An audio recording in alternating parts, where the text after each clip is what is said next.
ರಾಜ್ಯದೆಲ್ಲೆಡೆ ರಣ ಬಿಸಿಲು, ನೆತ್ತಿ ಮತ್ತು ದೇಹ ತಣ್ಣಗಾಗ್ಲಿ ಅಂತ ಸಿಕ್ಕ ಜ್ಯೂಸ್ ಕುಡಿತಾ ಇದ್ದೀರಾ? ಹಾಗಾದರೆ ಒಂದು ಕ್ಷಣ ಎಚ್ಚರ ವಹಿಸಿ, ಯಾಕಂದರೆ ನಿಮ್ಮ ಜೀವಕ್ಕೆ ಎರವಾಗಬಹುದು ಒಂದೇ ಒಂದು ಗ್ಲಾಸ್ ಪಾನೀಯ. ಅಯ್ಯೋ ಏನಾಯಿತು ಅನ್ನೋ ಆತಂಕನ ಈ ಸ್ಟೋರಿ ನೋಡಿ ನಿಮಗೆ ಗೊತ್ತಾಗುತ್ತೆ.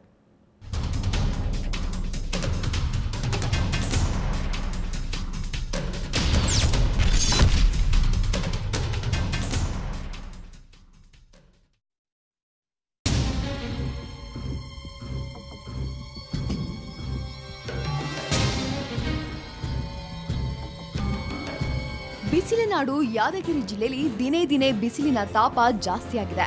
ಹೀಗಾಗಿ ಜನ ತಂಪು ಪಾನೀಯಗಳ ಮೊರೆ ಹೋಗುತ್ತಿದ್ದಾರೆ. ಇದನ್ನೇ ಬಂಡವಾಳ ಮಾಡಿಕೊಂಡ ಜ್ಯೂಸ್ ಸೆಂಟರ್ಗಳು ಬಣ್ಣ ಇರುವ ಹಾನಿಕಾರಕ ಜ್ಯೂಸ್ ಕುಡಿಸುವ ಮೋಸದ ದಂಧೆ ನಡೆಸ್ತಾ ಇದ್ದಾರೆ. ಆಂಧ್ರ ಮೂಲದವರು ಜಿಲ್ಲೆಯ ಹಲವೆಡೆ ಅಕ್ರಮ ಜ್ಯೂಸ್ ಕೇಂದ್ರಗಳನ್ನ ತೆರೆದು ಕಡಿಮೆ ಬೆಲೆಯಲ್ಲಿ ಜನರಿಗೆ ಹಣ್ಣಿನ ಜ್ಯೂಸ್ ಕುಡಿಸುವ ಬದಲು ಪಾಯ್ಸನ್ ಪಾನೀಯ ಕುಡಿಸ್ತಾ ಇದ್ದಾರೆ. ಬಿಸಿಲಿಗೆ ತತ್ತರಿಸಿ ದೇಹವನ್ನು ತಮ್ಮ ತಂಪನ್ನಾಗಿ ಮಾಡಿಕೊಳ್ಳಲು ಅವಸರದಲ್ಲಿ ಕಡಿಮೆ ಬೆಲೆಯ ಜ್ಯೂಸ್ ಮೊರೆ ಹೋಗುತ್ತಾರೆ. ಆದರೆ ಆ ಜ್ಯೂಸಿನಲ್ಲಿ ನಿಜವಾದ ಹಣ್ಣಿನ ಜ್ಯೂಸ್ ಆಗದೆ ರಾಸಾಯನಿಕ ವಸ್ತು ಮಿಶ್ರಿತ ಜ್ಯೂಸ್ ಆಗಿ ಅದು ಜನರ ಮೇಲೆ ಆರೋಗ್ಯದ ಮೇಲೆ ವ್ಯತಿರಿಕ್ತ ಪರಿಣಾಮ ಬೀರುತ್ತೆ.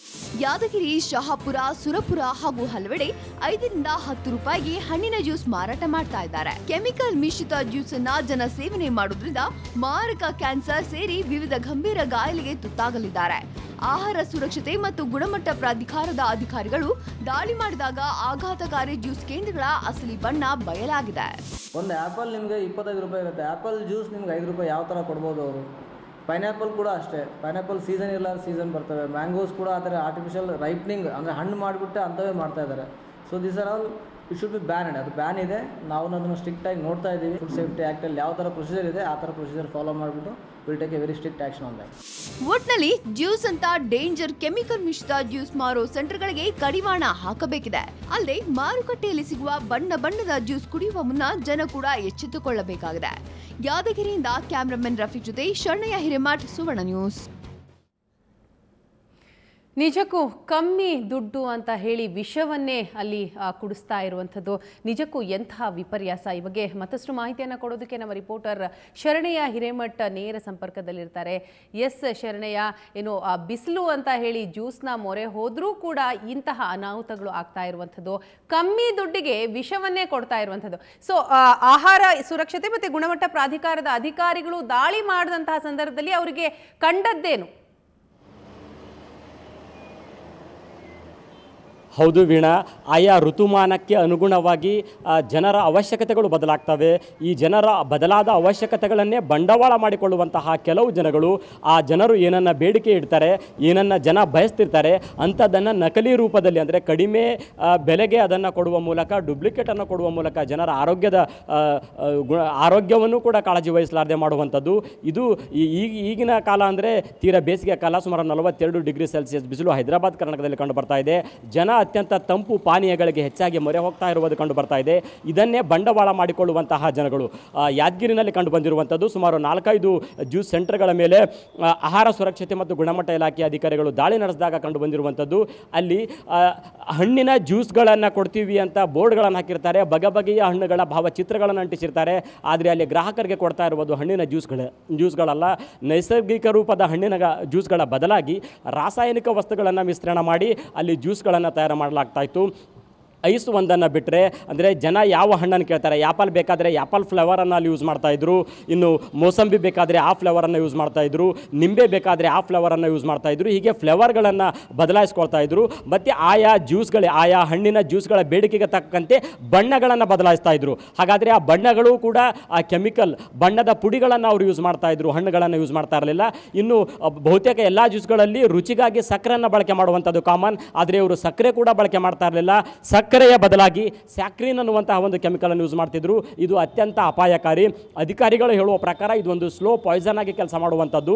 ಇದು ಕೇವಲ 1 ml ಯೂಸ್ ಮಾಡಿದ್ರೆ ಸಾಕು. ಎಷ್ಟೊಂದು ರುಚಿವತ್ತಾಗಿರ್ತದೆ ಇದು ಅಂದರೆ 1 ml ಯೂಸ್ ಮಾಡಿದ್ರೆ ಸಾಕು. 1 ಲೀಟರ್ಗೂ ಹೆಚ್ಚು ಜ್ಯೂಸನ್ನು ಅವರು ತಯಾರು ಮಾಡ್ಬೋದು. ಒಂದು ಸಣ್ಣ ಡ್ರಾಪ್ ಹಾಕಿದ್ರೆ ಸಾಕು, ಅಷ್ಟೊಂದು ರುಚಿಯಾಗಿರುವಂಥದ್ದು. ಇದನ್ನು ಅವರು ಯಾಕೆ ಯೂಸ್ ಮಾಡ್ತಿದ್ರು ಅಂದರೆ ಸಕ್ಕರೆಗೆ ಬೆಲೆ ಜಾಸ್ತಿ ಆಗ್ತದೆ, ದುಬಾರಿ ಖರ್ಚು ಬರ್ತದೆ. ಸ್ಯಾಕ್ರಿನ್ ಯೂಸ್ ಮಾಡಿದ್ರೆ ನಮಗೆ ಖರ್ಚು ಕಡಿಮೆ ಆಗ್ತದೆ ಅನ್ನುವಂಥ ಕಾರಣಕ್ಕಾಗಿ ಅವರು ಯೂಸ್ ಮಾಡ್ತಾಯಿದ್ರು. ಅಂದರೆ ಒಟ್ಟಾರೆ ಅವರು ಜ್ಯೂಸನ್ನು ಜ್ಯೂಸನ್ನು ತಯಾರು ಮಾಡುವಂಥದ್ದರಲ್ಲಿ ಒಂದೇ ಒಂದು ಮಾನದಂಡ, ಅಲ್ಲಿ ಹಣ ಅವರಿಗೆ ಬರುವಂಥ ಎಕ್ಸ್ಪೆಂಡಿಚರ್ ಕಡಿಮೆ ಆಗಬೇಕು ಅನ್ನುವಂಥದ್ದು, ಗ್ರಾಹಕರ ಮೇಲೆ ಅದನ್ನು ಸೇವನೆ ಮಾಡುವಂಥವರ ಮೇಲೆ ಯಾವ ರೀತಿ ದುಷ್ಪರಿಣಾಮ ಆಗ್ತದೆ ಅನ್ನುವಂಥದ್ರ ಬಗ್ಗೆ ಕಿಂಚಿತ್ತೂ ಕಾಳಜಿ ವಹಿಸ್ತಾ ಇರಲಿಲ್ಲ. ಹಾಗಾಗಿ ಸುಮಾರು 4-5 ಅಂಗಡಿಗಳ ಮೇಲೆ ದಾಳಿ ನಡೆಸಿದಾಗ ಎಲ್ಲ ಅಂಶಗಳು ಕಂಡು ಬಂದಿದ್ದಾವೆ. ಈ ಜ್ಯೂಸ್ ಸೆಂಟರ್ಗಳನ್ನು ಇಲಾಖೆಯ ಅಧಿಕಾರಿಗಳು ಬಂದ್ ಮಾಡಿಸಿದ್ದಾರೆ. ಬಹುತೇಕ ವೀಣಾ, ಇದು ಯಾದಗಿರಿನಲ್ಲಿ ಇನ್ನಷ್ಟು ಇಂತಹ ಪ್ರಕರಣಗಳು ಜ್ಯೂಸ್ ಸೆಂಟರ್ಗಳು ಜಾಸ್ತಿ ಇದ್ವು. ಯಾವಾಗ ಒಂದು ಕಡೆ ದಾಳಿ ಶುರುವಾಯಿತು, ಇನ್ನಷ್ಟು ಕಡೆ ತಾನೇ ವಿಷಯ ಸ್ಪ್ರೆಡ್ ಆಗಿ ಅಲ್ಲಿ ಅವರು ಬಂದ್ ಮಾಡ್ಕೊಂಡು ಓಡಿ ಹೋಗಿದ್ದಾರೆ. ಈ ಕೆಲಸ ಕೂಡ ಅತ್ಯುತ್ತಮವಾದಂಥ ಕೆಲಸ ಅಂತ ಹೇಳ್ಬೋದು. ಯಾಕಂದರೆ ಸುಮಾರು 2 ತಿಂಗಳ ಕಾಲ ಈ ರೀತಿ ಬಂದ್ ಮಾಡ್ಕೊಂಡಿದ್ರೆ ಸಾಕು, ಜನರ ಆರೋಗ್ಯ ಚೆನ್ನಾಗಿರ್ತದೆ. ಬಹುತೇಕ ಇದು ಯಾದಗಿರಿಗೆ ಸೀಮಿತವಾಗಿರುವಂಥದ್ದಲ್ಲ, ಕಲಬುರಗಿ ಸೇರಿದಂತೆ ಹೈದರಾಬಾದ್ ಕರ್ನಾಟಕ, ಬಿಸಿಲು ಹೆಚ್ಚಾಗಿರುವಂಥ ಉತ್ತರ ಕರ್ನಾಟಕ ಸೇರಿದಂತೆ ರಾಜ್ಯಾದ್ಯಂತ ಕೂಡ ಇಂತಹ ವ್ಯವಸ್ಥಿತ ದಾಳಿಗಳು ಇಲಾಖೆಯ ಅಧಿಕಾರಿಗಳು ನಡೆಸಬೇಕಾಗಿದೆ. ಜನರು ಯಾವ ರೀತಿ ದುಡ್ಡು ಕೊಟ್ಟು ಒಂದು ಕ್ಷಣಿಕ ತಂಪಾಗಿರಲಿ, ಬಿಸಿಲಲ್ಲಿ ಸುತ್ತಾಡಿದಂಥ ಸಂದರ್ಭದಲ್ಲಿ ಬಾಯಿಗೆ ತಂಪಾಗಲಿ ಅಂತೇನು ಜ್ಯೂಸ್ ಕುಡಿತಾರೆ, ಅದು ದೇಹಕ್ಕೆ ತಂಪಾಗುವುದಿಲ್ಲ, ಬದಲಾಗಿ ವಿಷವಾಗಿ ಪರಿಣಮಿಸ್ತಾ ಇದ್ದಾರೆ. ಸ್ಯಾಕ್ರಿನನ್ನು ನಿರಂತರವಾಗಿ ಸೇವನೆ ಮಾಡಿದಾಗ ತಕ್ಷಣಕ್ಕೆ ಕಾಣಿಸುವಂಥದ್ದು ಭೇದಿ ಕಾಣಿಸ್ಕೊಳ್ತಾ ಇದೆ ಅನ್ನುವಂಥದ್ದು ವೈದ್ಯರ ಮಾಹಿತಿ. ಜೊತೆಗೆ ಇದನ್ನು ನಿರಂತರವಾಗಿ ಸೇವನೆ ಮಾಡಿದಾಗ, ದೇಹಕ್ಕೆ ಸ್ಯಾಕ್ರಿನ್ ಅಂಶಗಳು ನಿರಂತರವಾಗಿ ಹೋದಾಗ TB ಮತ್ತಿತರ ಕಾಯಿಲೆಗಳು ಬರುವಂತಹ ಗಂಭೀರ ಸಮಸ್ಯೆ ಬರುವಂಥ ಸಾಧ್ಯತೆಗಳು ಇರ್ತದೆ. ಇಲಾಖೆಯ ಅಧಿಕಾರಿಗಳು ಎಚ್ಚೆತ್ತುಕೊಂಡು ತಕ್ಷಣವೇ ಈ ರಾಜ್ಯಾದ್ಯಂತ ಇಂಥ ವ್ಯವಸ್ಥಿತ ದಾಳಿ ನಡೆಸಬೇಕಾಗಿದೆ. ವೀಣಾ, ಎಸ್, ಖಂಡಿತವಾಗ್ಲೂ ಶರಣಯ್ಯ ಹಿರೇಮಠ್, ಥ್ಯಾಂಕ್ ಯು ತಮ್ಮೆಲ್ಲ ಮಾಹಿತಿಗಾಗಿ. ಇದೀಗ ಸ್ಥಳೀಯರಾದಂತಹ ಸೋಮಣ್ಣ ಅವರು ನಮ್ಮ ಜೊತೆ ಸಂಪರ್ಕದಲ್ಲಿದ್ದಾರೆ. ನಮಸ್ಕಾರ ಸೋಮಣ್ಣ ಅವರೇ. ನಮಸ್ಕಾರ ಮೇಡಮ್. ನಮಸ್ಕಾರ. ಎಸ್ ಸೋಮಣ್ಣ ಅವರೇ, ನಿಮ್ಮ ಭಾಗದಲ್ಲಿನೇ ಇದೀಗ ಅಧಿಕಾರಿಗಳು ದಾಳಿ ಮಾಡಿ ಯಾವ ರೀತಿ ಕಮ್ಮಿ ಬೆಲೆಯಲ್ಲಿ ವಿಷವನ್ನ ನಿಮ್ಗಳಿಗೆ ಕೊಡ್ತಾ ಇದ್ದಾರೆ ಅನ್ನುವಂಥದ್ದನ್ನ ಬಯಲಿಗೆ ಎಳೆದಿದ್ದಾರೆ. ಹೌದು ಮೇಡಮ್. ಎಸ್, ಏನ್ ಹೇಳ್ತೀರಿ ಮೇಡಮ್? ಇದೊಂದು ಒಳ್ಳೆ ಸುವರ್ಣ ಚಾನಲ್ ಒಂದು ಒಳ್ಳೆ ಸುದ್ದಿ ಅಂತ ಹೇಳ್ಬೋದು. ಯಾಕಂತಂದ್ರೆ ಸುಮಾರು 3-4 ವರ್ಷದಿಂದ ಈ ಕಳಪೆ ಮಟ್ಟದ ಜ್ಯೂಸ್ ಅನ್ನು ಕೊಡ್ತಾ ಇದ್ರು. ಅತಿಯಾಗಿ ಈ ವರ್ಷ ಅಂತೂ ಅತಿಯಾಗಿದೆ ಮೇಡಮ್. ಯಾಕಂದ್ರೆ ಯಾದಗಿರಿಯಲ್ಲಿ ಸುಮಾರು ಅಂದ್ರೆ ಇದು ಬರೀ ಬೇಸಿಗೆ ಟೈಮ್ ಅಲ್ಲಿ ಮಾತ್ರ ಅವ್ರು ಮಾರುವಂತದ್ದು ಅಥವಾ ಯಾವಾಗ್ಲೂ ಕೂಡ ಈ ವ್ಯಾಪಾರ ನಡೆಯುತ್ತಾ? ಇಲ್ಲ ಮೇಡಮ್, ಬೇಸಿಗೆ ಸೀಸನ್ ಅಲ್ಲಿ ಕಂಟಿನ್ಯೂ ಜುಲೈ ಬರುತ್ತಾನೆ. ಸುಮಾರು ಮಾರ್ಚ್ ಫೆಬ್ರವರಿ ಫಸ್ಟ್ ವೀಕ್ ನಲ್ಲಿ ಶುರು ಆಗ್ತದೆ, ಎಂಡ್ ಆಫ್ ಜುಲೈವರೆಗೂ ಇದನ್ನ ಕಳಪೆ ಮಟ್ಟದ ಜ್ಯೂಸ್ ಅನ್ನು ಮಾರಾಟ ಮಾಡ್ತಾರೆ. ಯಾದಗಿರಿ ಡಿಸ್ಟ್ರಿಕ್ಟ್ ಸುಮಾರು 100ರಿಂದ 150ವರೆಗೂ ಈ ಒಂದು ಕಡಿಮೆ ಬೆಲೆ ಜ್ಯೂಸ್ ಮಾರಾಟದ ಅಂಗಡಿಗಳು ತೆರೆದಿವೆ ಮೇಡಮ್. ಎಲ್ಲಿ ಬೇಕಲ್ಲಿ ರೋಡ್ ಅಲ್ಲಿ ಹೊಲಸಿರ್ತಕ್ಕಂಥ ಜಾಗದಲ್ಲಿ ಕಳಪೆ ಮಟ್ಟದ ಕೊಳದ ಹಣ್ಣುಗಳನ್ನ ಮಾಡ್ತಾರೆ. ಅದರ ವಿಷಕಾರಿಕಾದ ಒಂದು ಪುಡಿಯನ್ನ ಹಾಕಿಸಿಂದ ಅದು ಜ್ಯೂಸ್ ಅನ್ನ ರೈತರಿಗೆ, ಸಣ್ಣ ಬಡವರಿಗೆ, ಯಾಕಂದ್ರೆ ಕಡಿಮೆ ಮಟ್ಟದಲ್ಲಿ ಜ್ಯೂಸ್ ಸಿಗ್ತದೆ, ಕಡಿಮೆ ಬೆಲೆ ಇಲ್ಲ ಅಂತಂದ್ರೆ ಎಲ್ಲರೂ ಅಲ್ಲಿ ಹೋಗಿ ಮುಗಿಬಿಡೋದು ಸಹಜ ಮೇಡಮ್. ಯಾಕಂದ್ರೆ ಯಾದಗಿರಿ ಒಂದು ಜಿಲ್ಲೆ, ಹೈದರಾಬಾದ್ ಹಿಂದುಳಿದ ಜಿಲ್ಲೆ, ಬಡ ಜನ ಜಾಸ್ತಿ ಇರತಕ್ಕಂತ ಒಂದು ಜಿಲ್ಲೆ. ಇಲ್ಲಿ ಸಾಕಷ್ಟು ಈ ಒಂದು ಕೆಮಿಕಲ್ ಮಿಕ್ಸ್ ಮಾಡಿದ ಜ್ಯೂಸ್ ಕುಡಿಯೋದ್ರಿಂದ ಕ್ಯಾನ್ಸರ್, ಸಾಕಷ್ಟು ರೋಗಗಳಿಗೆ ತುತ್ತಾಗ್ತಿದ್ದಾರೆ. ಆದ್ರ ಪರಿಣಾಮಕಾರಿಯಾಗಿ ಅಧಿಕಾರಿಗಳು ದಾಳಿ ಮಾಡ್ತಿಲ್ಲ. ಕಾಟಾಚಾರಕ್ಕಾಗಿ ಅಧಿಕಾರಿಗಳು ದಾಳಿ ಮಾಡ್ತಾ ಇದ್ದಾರೆ. ಅವನ್ನ ಬಂದ್ ಮಾಡಕ್ಕೆ ಯಾವುದೋ ಪ್ರಯತ್ನ ಮಾಡ್ತಾ ಇಲ್ಲ. ಇನ್ನು ಮುಂದಿನ ದಿನಗಳಾದ್ರೂ ಅಧಿಕಾರಿಗಳು ಖಂಡಿತವಾಗಿ ಇದನ್ನು ಬಂದ್ ಮಾಡ್ತಾರೆ ಎಂಬ ಭರವಸೆ. ಬರೀ ಅಧಿಕಾರಿಗಳು ಮಾತ್ರ ಅಲ್ಲ, ಸ್ಥಳೀಯ ಜನಗಳು ಕೂಡ ಎಚ್ಚೆತ್ಕೊಳ್ಬೇಕಲ್ವಾ? ನಿಮ್ಮ ಗಮನಕ್ಕೆ ಇದಿದ್ರೆ ಬಹುಶಃ ಇಂಥ ವ್ಯಾಪಾರಗಳು ಮುಂದೆ ನಡೆಯಲ್ಲ ಅಂತ ಅನ್ಸುತ್ತೆ. ಥ್ಯಾಂಕ್ ಯು ನಮ್ಮ ಜೊತೆ ಮಾತನಾಡಿದ್ದಕ್ಕೆ ಸೋಮಣ್ಣ ಅವರೇ.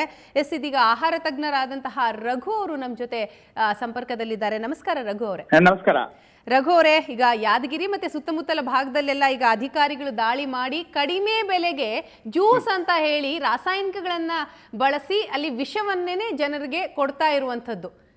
ಸೊ ಇದು ಯಾವ ರೀತಿ ಜನರ ಆರೋಗ್ಯದ ಮೇಲೆ ಪ್ರಭಾವ ಬೀರುತ್ತೆ ಅಂತ ಹೇಳ್ತೀರಿ? ಅದು ಏನಾಗಿದೆ, ಬೇಸಿಗೆ ಬಹಳ ಏನು ಸಂಕಷ್ಟಕ್ಕೆ ಬರತಕ್ಕಂತ ಕಾಲ. ಅದು ಇತ್ತೀಚೆಗೆ ಎಲ್ಲಾ ಕಡೆ ಟೆಂಪರೇಚರ್ ಜಾಸ್ತಿ ಆಗ್ತಾ ಇರೋದು. ಆದ್ರೆ ಇದೇ ಕಾಲಕ್ಕೆ ಕೆಲವು ರಾಸಾಯನಿಕಗಳನ್ನು ಹಾಕುವ ತಂಪು ಪಾನೀಯಗಳಿಗೆ ಸುಗ್ಗಿ ಕಾಲ ಈ ಬಂತು ಅಂದ್ರೆ ಸಾಕು ನೋಡಿ. ಬರೀ ಸಕ್ಕರೆ, ಸ್ಯಾಕ್ರಿನ್, ಆಸ್ಪಾರ್ಟೇಮು, ಡಯಟ್ ಸಾಫ್ಟ್ ಡ್ರಿಂಕ್ ಅಂದ್ರೆ ಅದರಲ್ಲಿ ಸಕ್ಕರೆ ಇಲ್ಲ, ಆರ್ಟಿಫಿಷಿಯಲ್ ಸಕ್ಕರೆ ಇದೆ ಅಂತ. ಹೌದು ಹೌದು. ಆಮೇಲೆ ಆರ್ಟಿಫಿಷಿಯಲ್ ಸಕ್ಕರೆ ಹಾಕಿ ಬರೀತಾರೆ, ಇದು ಮಕ್ಕಳಿಗೆ ಇಂಥ ಕಾಯಿಲೆ ಇದ್ರೆ ತಗೋಬಾರ್ದು ಅಂತ. ಯಾರದನ್ನು ಓದ್ತಾರೆ ಹೇಳಿ? ಇದು ದೊಡ್ಡ ಕಮರ್ಷಿಯಲ್ ಲೆವೆಲ್ ಆಗ್ತಕ್ಕಂಥದ್ದು. ಇದ್ರ ಜೊತೆಗೆ ನಮ್ಮದೇ ಕೆಲವು ಕಂಪನಿಗಳು ಬರೀ ಫ್ಲೇವರ್ ಹಾಕಿ, ಅದಕ್ಕೆ ಸಕ್ಕರೆ ಹಾಕಿ, ಅದ್ರ ಪ್ಯಾಕ್ ಮೇಲೆ ನೀವು ಇದಕ್ಕೆ ಸಕ್ಕರೆ ಹಾಕಬೇಕಾಗಿಲ್ಲ ಅಂತ ಹೇಳಿ ಮಾರುವಂತದ್ದು. ಹೌದು ಹೌದು. ಇನ್ನು ಸ್ಥಳೀಯವಾಗಿ ನೀವು ಹೇಳ್ತಾ ಇರ್ತಕ್ಕಂಥದ್ದು, ಇದೇ ಕಾಲಕ್ಕೆ ಬರೀ ಆರ್ಟಿಫಿಷಿಯಲ್ ಫ್ಲೇವರ್ ಗಳನ್ನ ಹಾಕಿ ಅಥವಾ ಈ ಆರ್ಟಿಫಿಷಿಯಲ್ ಶುಗರ್, ಸ್ಯಾಕ್ರಿನ್, ಆಸ್ಪಾರ್ಟೇಮು, ಇಂತರದ್ದೊಂದು 100 ಆರ್ಟಿಫಿಷಿಯಲ್ ಸಕ್ಕರೆ ಈಗ ಮಾರ್ಕೆಟ್ ಅಲ್ಲಿ ಸಿಗುತ್ತೆ. ಇವುಗಳನ್ನ ಹಾಕಿ ಚೀಪ್ ಆಗಿ ಏನಂದ್ರೆ ಐಸು ಯಾವ್ದು ಹೆಣಕ್ ಹಾಕೋ ಐಸ್ ಆದ್ರೂ ಪರವಾಗಿಲ್ಲ. ಅಂದ್ರೆ ಈ ರೀತಿಯಾಗಿ ಬೇಸಿಗೆ ಇನ್ನೊಬ್ಬರ ಸಂಕಷ್ಟಗಳನ್ನ ನೀ ಹಿಂದೆ ಎಲ್ಲ ನೋಡಿ, ಈಗ ಆಕ್ಚುಲಿ ಬೇಸಿಗೆ ಅಂದ್ರೆ ತಣ್ಣೀರು ಕುಡಿಯೋದು, ನೀರು ಕುಡಿಯೋದು ಮುಖ್ಯ. ಮೊದಲನೇದು ಹಣ್ಣು ರಸ, ತಂಪು ಪಾನೀಯ ಅಂದ್ರೆ ಹಣ್ಣನ್ನೇ ತಿನ್ಬೇಕು. ನಾನು ಅನೇಕ ಬಾರಿ ಹೇಳೋದು, ಈ ಕಲ್ಲಂಗಡಿ ಹಣ್ಣನ್ನ ಜ್ಯೂಸ್ ಮಾಡೋದು ಯಾಕೆ, ಅದೇ ಜ್ಯೂಸ್ ತರ ಇರ್ತದೆ. ಎಸ್ ರಘುವರೇ, ನಾವೀಗ ದೃಶ್ಯದಲ್ಲಿ ತೋರಿಸ್ತಾ ಇದೀವಿ, ಏನೋ ಒಂದು ಪ್ಲೇನ್ ವಾಟರ್ ಇರುತ್ತೆ, ಅದಕ್ಕೆ ಏನೋ ಒಂದೇ ಮಿಶ್ರಣ ಮಾಡ್ತಾರೆ, ಅದು ಕಲರೇ ಚೇಂಜ್ ಆಗ್ಬಿಡುತ್ತೆ. ಎಸೆನ್ಸ್ ಅನ್ನ ಅಂದ್ರೆ ಈಗ ಆಪಲ್ ಜ್ಯೂಸ್ ಕೊಡು ಅಂತಂದ್ರೆ ಆಪಲ್ ಎಸೆನ್ಸ್ ನ ಮಿಕ್ಸ್ ಮಾಡುವಂಥದ್ದು, ಅದು ಆಪಲ್ ಜ್ಯೂಸ್ ಆಗಿ ಅನ್ಸುತ್ತೆ. ಹೌದು, ಅಲ್ಲ ಈಗ ಏನ್ ವ್ಯತ್ಯಾಸ ಇದಕ್ಕೆ, ಏನ್ ವ್ಯತ್ಯಾಸ? ಈ ಕೃತಕ ಫ್ಲೇವರ್ಗಳಿದಾವಲ್ಲ, ಅವು ಯಾವೂ ಆರೋಗ್ಯಕ್ಕೆ ಒಳ್ಳೇದಲ್ಲ. ನೋಡಿ, ನಾನು ಇತ್ತೀಚೆಗೊಂದು ಆರ್ಟಿಕಲ್ ಓದ್ತಾ ಇದ್ದೆ. ವೆನಿಲಾ ಫ್ಲೇವರ್ ಮಾಡೋದು ಪೆಟ್ರೋಲಿಯಂ ಪದಾರ್ಥಗಳಿಂದ. ಪೆಟ್ರೋಲಿಯಂ ಪದಾರ್ಥಗಳನ್ನು ಮಾಡಿದ ವೆನಿಲಾ ಫ್ಯಾಕ್ಟರಿಯ ಹಿಂದೆ 1 ಕಿಲೋಮೀಟರ್ಗೆ ಕಸ ಹರಡಿಕೊಳ್ಳುತ್ತೆ. ಆ ದುರ್ನಾತವನ್ನು ತಡೆಯೋದಕ್ಕೆ ಪೊಲ್ಯೂಷನ್ ಕಂಟ್ರೋಲ್ ಏನ್ ಮಾಡ್ಬೇಕು ಅಂತ ಒಂದು ವರದಿ. ನಾನು ಅಂದ್ಕೊಂಡೆ, ಒಂದು ಒಳ್ಳೆ ಫ್ಲೇವರ್ ಮಾಡಿದ್ರೆ ಹಿಂದೆ ಇಂಥ ದುರ್ನಾತ ಇದೆ ಅಂತ ಗೊತ್ತಿಲ್ಲ ನಮ್ಗೆ. ಅಂದ್ರೆ ಪೆಟ್ರೋಲಿಂದ ಮಾಡ್ತಕ್ಕಂತ ಈ ಫ್ಲೇವರ್ಗಳೆಲ್ಲ ಪೆಟ್ರೋಲಿಯಂ ಉತ್ಪನ್ನಗಳಿಂದ ಮಾಡುವಂತದ್ದು. ಅದು ಆರೋಗ್ಯಕ್ಕೆ ಮಾರಕ. ನೋಡಿ, ಹಣ್ಣಿನಲ್ಲಿ ಒಂದು ತಾಜಾತನ, ಒಂದು ರಸ ಇದ್ರೆ, ಒಂದು ರುಚಿ ಇದ್ರೆ ಅದು ಪ್ರಾಕೃತಿಕವಾಗಿರ್ತಕ್ಕಂಥದ್ದು. ಅದು ರಸ ರುಚಿ ಕೇವಲ ಮೂಗಿಗೆ ನಾಲಿಗೆಗೆ ರುಚಿ ಮಾತ್ರ ಅಲ್ಲ, ದೇಹಕ್ಕೂ ಅದು ಒಂದು ಪೌಷ್ಟಿಕಾಂಶ. ಯಾವುದು ಕೃತಕವಾದ್ರೆ ಅದು ದೇಹಕ್ಕೆ ಬೇಡದ್ದು, ಅದು ಹಾನಿ ಮಾಡುತ್ತೆ.